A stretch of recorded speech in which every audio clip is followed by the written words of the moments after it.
Thank you very much for that. I do not have any jokes prepared like Ryan and Cameron, so yeah, it probably is a good thing. One of the things I want to just set some ground rules here.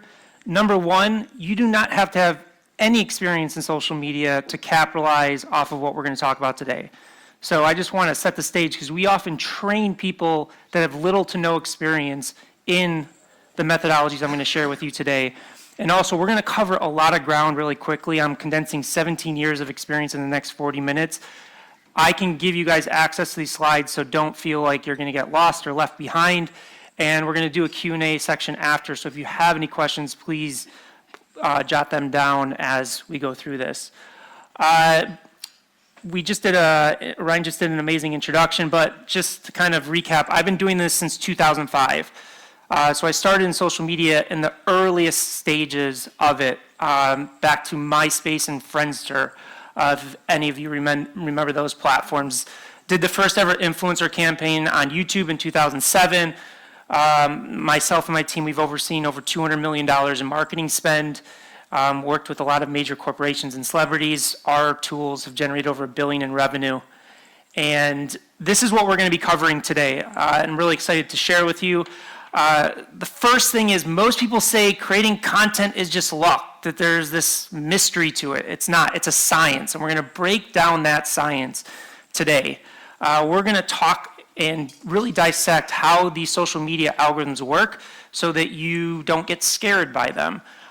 In addition, how to make content that the algorithms will actually love and push your content to millions of people. I'm going to dissect some of the biggest myths about algorithms and reveal our hook point viral content model, our creative process. So the biggest challenge when getting your content to go viral is really a fundamental misunderstanding of what makes content go viral. Content does not go viral when a creator gets lucky. Content goes viral when a creator understands the science behind virality. It is really a science. And this is the data that we have to prove that this is actual. My team and I, we have helped create content that's organically generated over 60 billion views and 100 million followers. And we achieved those results by using a very systematic approach that we call Hook Point's predictive viral content model, which I'm going to share with you. And the theory behind this model is very simple.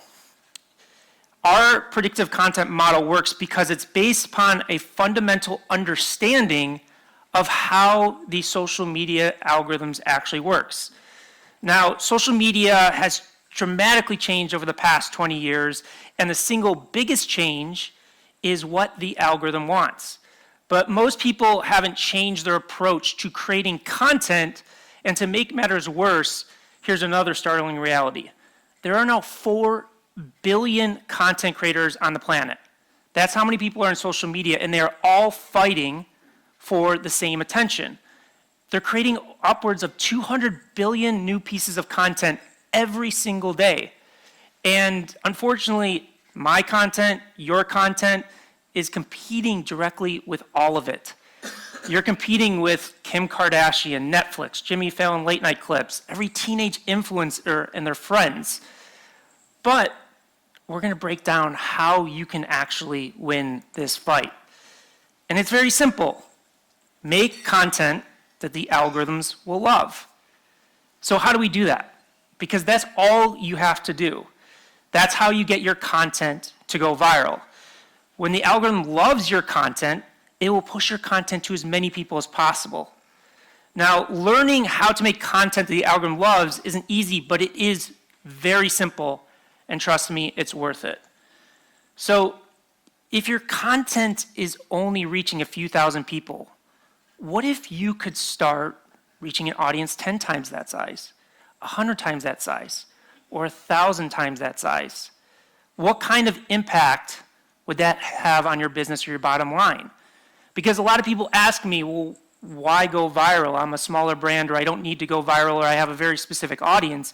But when you start adding up these numbers, it has a massive impact on achieving your goals and objectives. So our predictive viral content model maximizes your investment of time, money, and resources and energy into your marketing efforts. And the benefit will be growth in your brand and your business.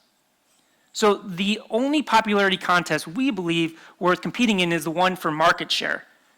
And I want all of you to be super popular and achieve all of your goals and objectives. That's why we're here today. So this is how you can work with the algorithm to see results. And we're going to dive deep into this today. So there's 3 core pillars. First, you have to grab attention. Because grabbing attention, you're able to rise above the noise. Remember, you're fighting against 4 billion other content creators on the planet. So we need to be able to stand out, capture that attention in the first 3 seconds. Otherwise, we get lost in that sea of noise. But we're not just talking about grabbing attention and tricking people into watching our content or just getting people to stop. We have to hold the attention. We have to hold the attention long enough so that we can extract the most value from your message, from your creative. And then finally, we need to monetize that attention. Attention is maximized once you turn it into your business goals and objectives. Now, I'm not saying that every piece of content is selling something, by no means, but we have to have a fundamental business strategy that we can accurately measure the results. So these are the 3 core pillars of viral marketing at scale. And I want to be very clear, we're not talking about doing silly cat videos or pranks or any of those things to just go viral, because then that won't lead to the monetization, to the end business goals and objectives. And I can firmly say that any subject matter can go viral.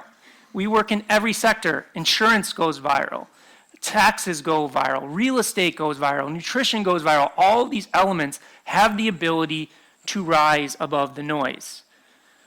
So I want to dispel one of the biggest myths about the algorithms. And we hear this a lot from frustrated content creators. They're like, the algorithms are out there to suppress my reach on purpose so that they'll get me to boost my post, pay for paid media to rise above the noise. If that were true, nobody would ever go viral. Influencers, celebrities, our team would never have that level of success. So we need to dive really deep into how we actually engineer what the algorithms want. So this is what the algorithms want.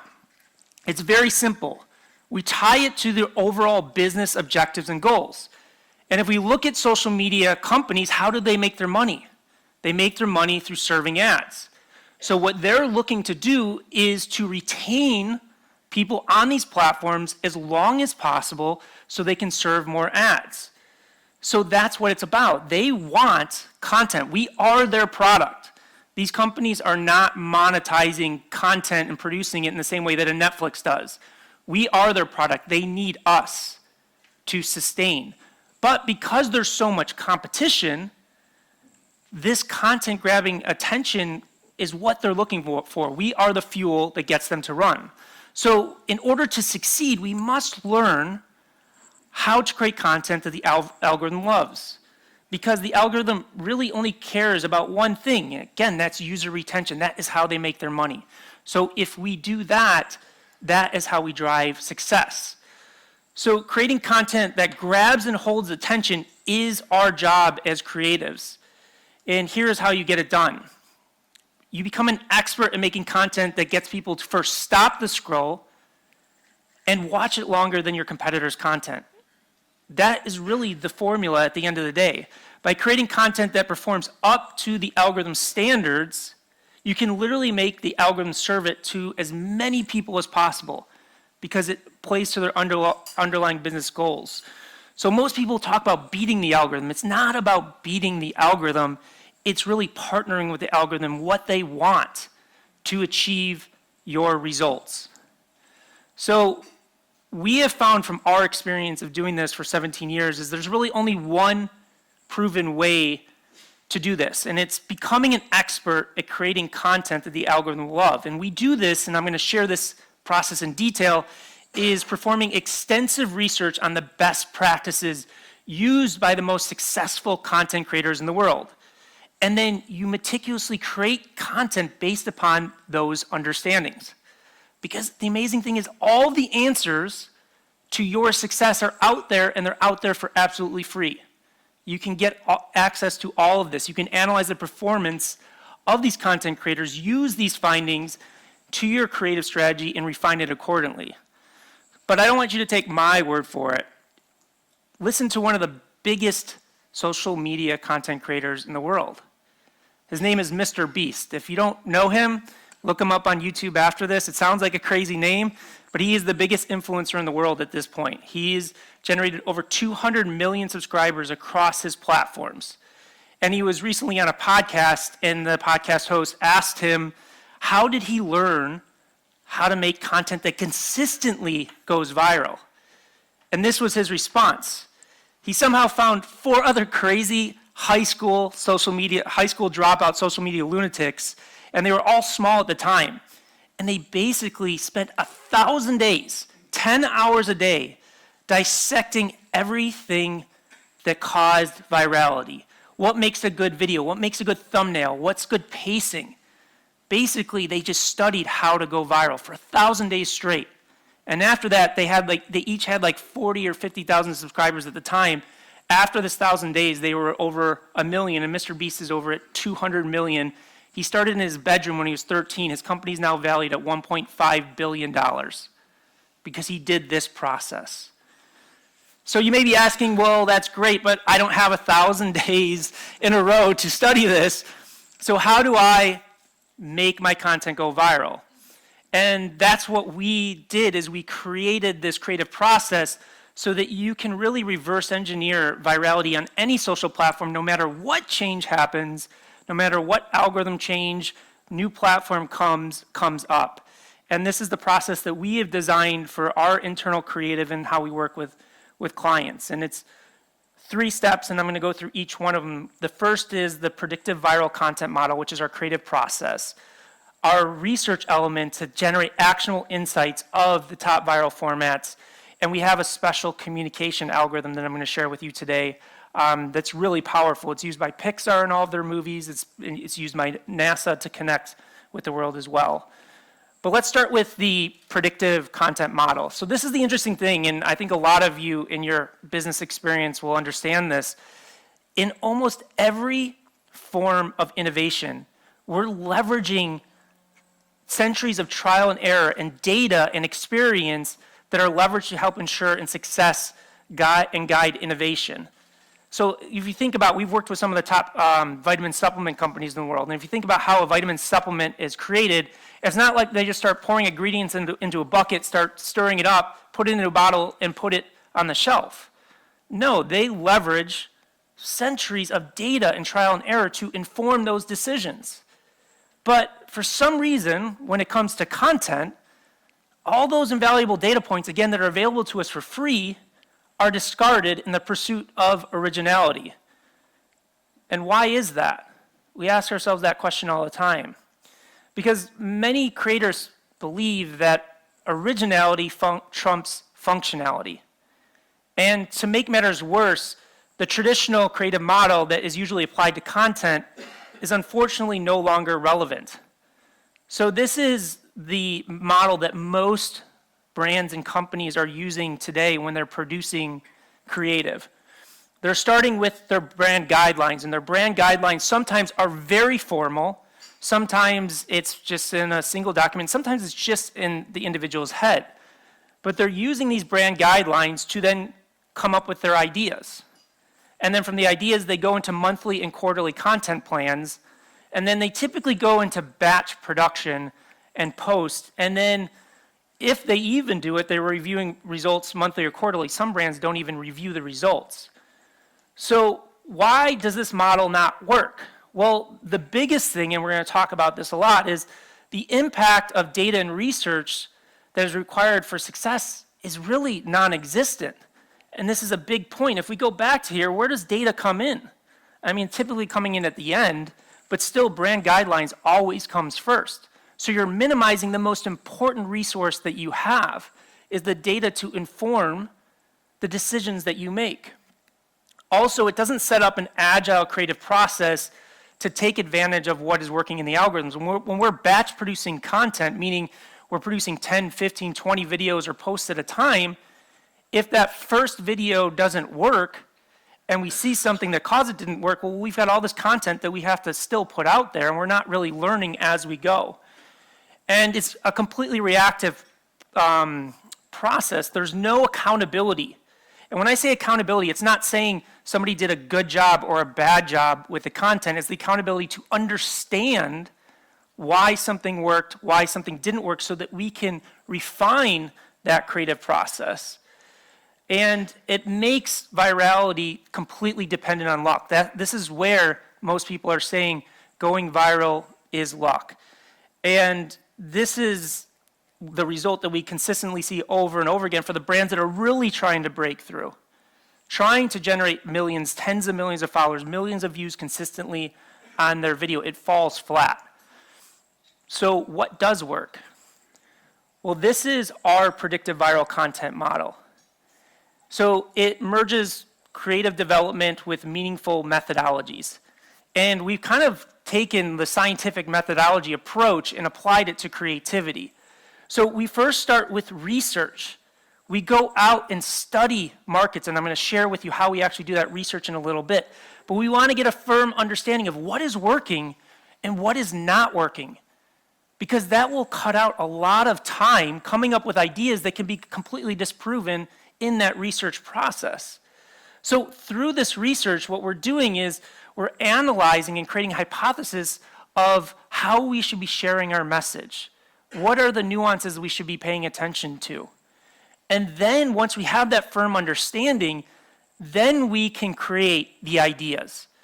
Because if we just go straight to the ideas, or we're using the brand guidelines to create our ideas and jump into that process, we're cutting out all of this information, all of this data that can inform how to be successful on these platforms. And this is a big one, is single iteration production planning. What that means is when we work with clients, we're doing one piece of content at a time. Because a big myth about social media is frequency is the key to success. Now, that was the case 10 years ago when there was less people on the platform, but the algorithms, again, are favoring content creators that can grab and hold attention. It's not about how many hashtags you use, what time of day you post, or how much content you're producing. It's your ability as a storyteller to grab and hold attention longer than the other content. So by creating a single piece of content at a time, we can review the granular results. So even if the piece of content doesn't work using this model, we can go right back to the research and identify what did we do wrong. And it was either we paid attention to the wrong creative nuances, or we just didn't execute them properly. So that's a big part of this. There's no opportunity loss in this model. We're constantly learning and refining. So the reason this model works, the foundation is research, and I'm going to dive into this next. It's what works for specific audiences rather than creators' affinities. And I know as a creative myself is you fall in love with ideas. You want to do something in a specific way, but it's not necessarily what the audience wants. So this is the important thing, is we're paying attention to what's working and then guiding our ideas. And it provides data-backed competitive analysis that's required for consistent content breakthroughs. So we're really studying the market. We're looking at our competitors, but even extending beyond that. And it uses a data-informed ideation process. So we're not in a boardroom or a marketing room talking about we have all these amazing ideas, but nothing is working. Because we really want to avoid that, because then you're just spinning your wheels and you're never generating the results that you're getting. And then it saves a ton of time, a ton of money, and a ton of resources because you're using the data to increase the efficiency of the money that you invest, the resources, the people that you have. Our model is predicated on quality over quantity. We really want to engineer the success of each piece of content, so we're not missing learning opportunities, but we're not wasting a lot of resources. And as I mentioned, the model that I just walked you through, we've applied to content. We know it works. That's generated 60 billion views and 100 million followers. And this is an important point. We've made this consistently work for people that are starting with 0 views, 0 followers, all the way up to people that have millions of followers. So the process is a foundation no matter what level you're at, no matter what industry you're in. Some people get kind of caught up. It's like, okay, you worked with Taylor Swift or an MTV, but how does that apply to me? We've proven it time and time again that it can work for people starting at the bottom, starting from scratch. And If you look at the most successful influencers and brands on social media, they also all started at zero. And people often forget that. So this is one of, I think, the most interesting aspects of our process. With our viral content model, that first step that I mentioned is research. And we need to generate actionable insights of what we call viral formats. Because the interesting thing about social media is what works today may not work tomorrow. Social media is constantly evolving, and if you're not staying on top of what's working, what's not working, and staying on top of like new social media features, and the most important part, storytelling formats, your content can struggle to go viral. And this is the process that we use to make sure that our clients are consistently driving success. So I use this word format. So I'm going to kind of define it. Can people raise their hands if anybody in here has seen a movie in their lifetime? Okay, cool. So I started in the film industry. And the interesting thing about the film industry is every movie uses the same 3-act structure. It doesn't matter if it's a horror movie, it's a comedy movie, a sci-fi movie, an action movie. They all use the same 3-act structure. That is their format. Now, also, this 3-act structure is used to produce Academy Award-winning films, and also the same format that is used to produce the worst movie you've ever seen in your life. So that is a format. So what we do with our process is we are looking at the top storytelling formats on social media that is consistently driving results. So going back to that 3-act structure, there's hundreds of those structures on social media. And what we're doing is analyzing them based upon category, industry, whether it's individual or brand, and really dissecting the nuances of it. So I'm going to break down this visual metaphors format. So this is an example of a successful format on social media. So this format, and I'm going to play the video, involves 3 major elements. It's an abstract of a complex topic. So this woman is Dr. Julie Smith. She's a clinical psychologist, and this just proves anything can go viral. She's breaking down complex subject matters of like panic attacks, PTSD, depression, and she's generated over 5 million followers on TikTok and over 1 million followers on Instagram. And one of the things is that she uses so successfully is a visual representation of the topic with physical objects, along with a verbal explanation of the topic. So I'm going to play just a brief, this brief video from TikTok. You're working on your own happiness. Imagine this is you, and this is your life. But like most people's lives, there are problems that can make it toxic. If a fish is living in a toxic environment, eventually it gets sick. So you take her out of the dirty water and put her in a new tank for a while. Kind of like how you take a break, you go on holiday for a few weeks into a new environment, and it helps. Everything gets better and feels great for a while until you return and go right back to that toxic situation again. And it doesn't matter how clean the water was on your break or how refreshed you feel. Eventually, you will get sick again. If you want to thrive in the long term, you have to focus on cleaning up the environment that is affecting you every day. I'm a psychologist, follow for more. So that is a visual metaphor format. So what we do is we have a research process that's called gold, silver, and bronze. And this is the foundation to how we do research. And I don't expect you to read this. I'm just going to kind of explain in visual terms what it means. So typically, we would take that visual format and do extensive research on gold, silver, bronze. So gold are the high performers, the people that are having success. And even within Dr. Julie Smith, who's successful on social media, she has some that are successful and some that are not. So for this format, the views on the high performers go from like 4 million to 32 million views per video.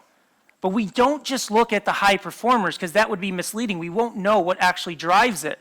So what we also look at is the silver and bronze. So silver is the median. So that's like the average, and this one is between 400,000 to like 900,000. And then we look at the bronze, the underperformers, which is between 90,000 and 170,000.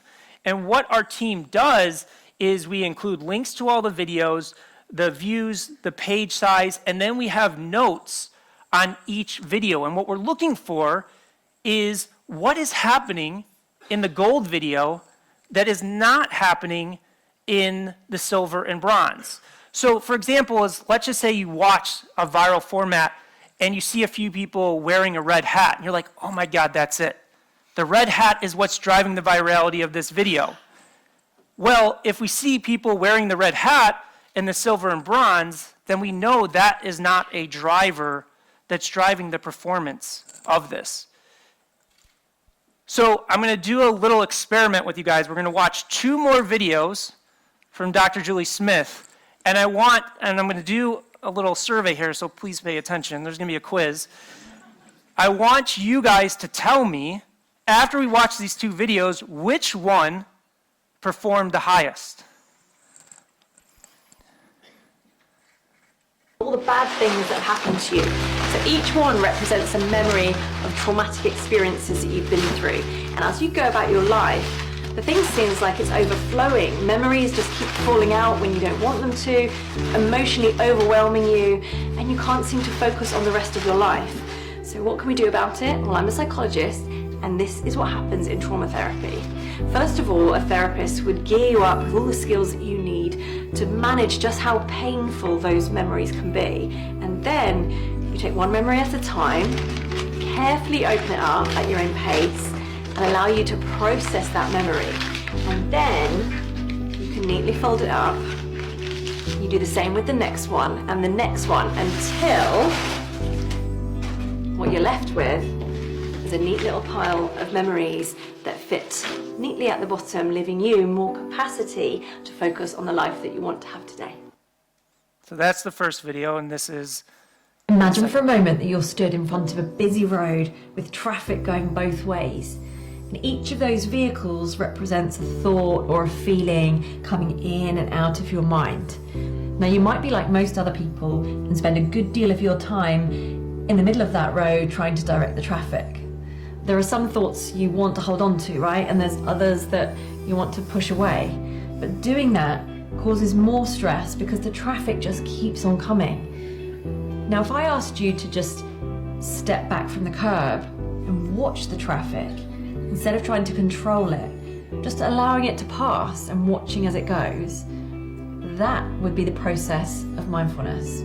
When you notice that you're trying to hold on to certain thoughts and push others away, see if you can step back from the traffic and let it pass. Okay, so raise your hand if you think the silver one is the high performer.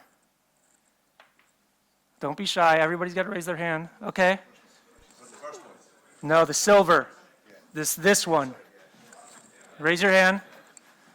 Okay. What about the blue one? Okay, cool. So this is the difference. 12 million views on the blue versus 130,000 on the silver. Now, if you watch those on a surface level, it may be like they look the exact same. But there's a lot of interesting elements going on here. So the active metaphor on the blue one, there's a clear visual story that involves the manipulation of the object. It's the papers. It's demonstrating the topic of the video.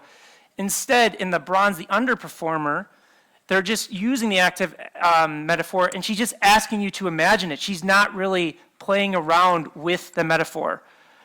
Tension, within the first 4 seconds, there's a clear problem of the overflowing basket that lingers on the screen in those first 4 seconds. And that's a short period of time, but a lot is happening in that. Versus with the underperformer, without a clear visual problem, there's no real visual tension happening. The potential energy, within the first few seconds, the basket and the pile of papers hint to the viewer that there will be an interaction with those papers, versus the bronze, she doesn't reach for the cars. She's not using them. She's not using them in the development of the story. And then clever, using everyday objects to demonstrate what it's like to live with trauma is unexpectedly smart, versus the underperformer. Instead of the unexpected smart demonstration, she asked the viewer to do work by imagining her metaphor. So again, I wanted to share this even within the same content creator, these small differences make the difference between 12 million and 130,000. And that's what our research process does. We have a team of analysts that do this every single day across these different formats. And these are just some of the performance drivers we have, but we have over 50 different performance drivers that we look at when we're analyzing content. And the interesting thing is, the performance drivers differ based upon the format and based upon the social channel. So the ones that I just shared with Dr. Julie Smith are not always going to be the same ones. And that's why we have to do that process over and over again. And looking at these small, nuanced details that, again, can represent a dramatic difference in performance. And that's where I like to start off with that film analogy, because what makes a good film versus a bad film? It's the directing, it's the cinematography, it's the acting, it's the dialogue. Like, I've been part of movies where you had the best screenwriter, the best director, the best actors, but it falls flat because the elements just don't work together. It's the same thing with social media. So now I want to dive into our communication algorithm, which I think you guys are really going to enjoy. So we have a proprietary internal data set that's been generated by 1.5 million communication assessments done worldwide. And the interesting thing is that most content that's being created by brands today is actually connecting with less than 30% of their core audience. And in some cases, alienating up to 70% of their audience, which is causing brands to lose millions. And the communication algorithm really turns communication into actionable math to help your content succeed. So don't get overwhelmed with this. I promise I'll explain it. It looks a bit daunting. But what you'll see is there's a percentage next to each of these. So this is the 6 different ways people are going to perceive and connect with your brand. This is going to dictate whether they're motivated to engage and perform the actions you want them to do, or demotivate them. So the largest subset of the population is feeling-based. It's 30%. So they're going to make decisions to engage with your content, your brand, your services, based upon how it emotionally makes them feel. They want to feel emotionally connected to you. The second largest is fact-based, 25%. So for them, it's not about how it emotionally makes you feel. It's like, does this make sense to me? They want data, information, timeframes. They want the facts to drive their decision. 20%, the third largest, is fun-based. They're very reactive. They want to see, stimulation. If you saw in the Dr. Julie Smith one, she wasn't like having a lot of fun, but if you looked at her background, there was like rainbows and colors and things like that. That's a stimulating, fun element to it. 10% is value-based. It's, do I believe, do I trust this brand? Do I share the same opinions that they have? 10% is imagination-based. They're very reflective. So if you ever hear stories about Albert Einstein, he would stare out the window for hours on end, coming up with his best theories. He liked to reflect on things. The smallest is action, 5%. They want to go. They want to move fast. They want the bottom line. If you've ever seen any of the Mission Impossible movies with Tom Cruise, what is he doing? He's not feeling. He's not thinking. He's not talking about values. He's jumping off of buildings. He's hanging off the side of planes. He is just going, going, going. So to break this down, just imagine this scenario. We have our marketing director on the left side and our customer on the right side. Now, on the surface, they look the exact same. They're both females, same age, shop at the same place, married with children, university educated. However, if we look at their communication styles, they're completely different. So you'll see the length of the bar, and basically every individual has access to all of the different 6, but they have their strengths, which is the longer bar, and their weaknesses, which is the shorter ones. And the strengths dictate how we communicate, the content, how it shows up. So this marketing director is going to be designing messaging saying, go now, move fast, do it, this is the best, versus this customer just wants to know how it's going to make them feel. So that's the difference that we see, and it's not the marketing director's fault, because they don't have the awareness of what their communication style is. So whenever we work with a client, we make them take this communication assessment so that we can understand their communication strengths, but they can also understand it, because awareness solves everything. So this is the core problem that we see in a lot of communication as it pertains to social media. Is most content is designed to best fit how the creator perceives the world, instead of utilizing all the 6 different ways that people communicate and engage with the world. Thus, they're often alienating a large percentage of the population, causing the content to fall flat.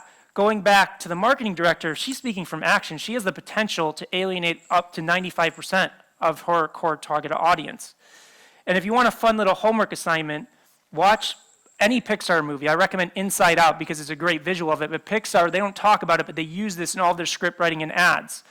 So Inside Out is the movie with the characters in the girl's head, and each character connects with a different way that people perceive the world. So this communication algorithm provides tools to analyze the specific language, phrases, tones, all the way down to the individual words. The environment, like if you looked at Dr. Julie Smith, I talked about the fun element behind her with like the rainbows and the colors and things of that nature. Motivational triggers, which is a big one, is how do we actually motivate people and get them out of distress so that they can actually hear what we're having to say? And I know I've been having conversations around kind of the energy sector, and there's a lot of demonization of what's going on there, and a lot of people are in distress, but if we use the right words, the right phrases, the right tones, we can get them out of distress by giving them their core psychological needs so they can actually hear what we have to say. So all of this will allow the marketing to motivate, engage, and connect with a majority of the population instead of only connecting with 30% or less. So the goal is to make take your communication marketing looking like this, that's not unbalanced, and really balance it out. And this balance allows you to going back to that formula, grab attention, hold attention, and monetize that attention with clarity, purpose, and intent. And this is known by exactly dialing in what words, phrases, even tones to use and avoid in your communication, the exact body language and facial cues to use and avoid. And it can be used for copy, creative content, all of these different elements, websites, landing pages, and even emails. So just some quick case studies to just show what we did is this is an interesting element just to show you how niche it works. We were working with a leather craftsman, as niche as it can get. He was just a multi-generational individual that was really good at understanding leather goods. And he started with 2,000 followers on TikTok, and we helped, through this research process, design a very specific format that was data-driven. And basically the format is he would buy a $500 Gucci bag or a Prada handbag, and what he would do is he would deconstruct it on camera and tell you whether it was worth the money that you were paying for it. That's all he did. And the interesting thing is there was no calls to action. He didn't promote his business or his brand. And his monthly website traffic went from 10,000 to 100,000 views, and he sold out all of his inventory for a period of time. And again, in a matter of 6 months, he's about 750,000 followers on TikTok, 40 million unique views, and it's only him. He doesn't have a camera crew. He's shooting this on an iPhone as an individual. We work with a company called Mind Valley. They're the largest online education company in the world, generated over 150 million views in the first few months of working with them. We took their CEO's Facebook page from 300,000 to 2.3 million followers in just, I think, 4 or 5 months. And then with a vitamin supplement company, we employed this process, and we took one of their business lines from 10,000 a month in revenue to 8 million a month and drove significant increase in their social activity. But just to close things out, the things that we covered today is creating viral content isn't luck, it's a science. And we dug deep into that science through the hook point viral content model and talked in depth about what the algorithms are. The algorithms are not some mysterious thing. Yes, there's a lot of technical elements going on behind the scenes, but again, if you just remember that the algorithms just want retention so they can serve more ads, so let's become better storytellers to build to what they want, you will have that level of success. So again, the biggest challenge that we see most people have in success with social media is just a fundamental misunderstanding of what makes content go viral. And again, content doesn't go viral when creators get lucky. Content goes viral when a creator understands the science behind virality. So thank you guys. If you want to get a copy of this, you can go to the guidetogoingviral.com and you can just download it for free. But I appreciate your time, and hopefully it shed some light on social media and how to be successful with it.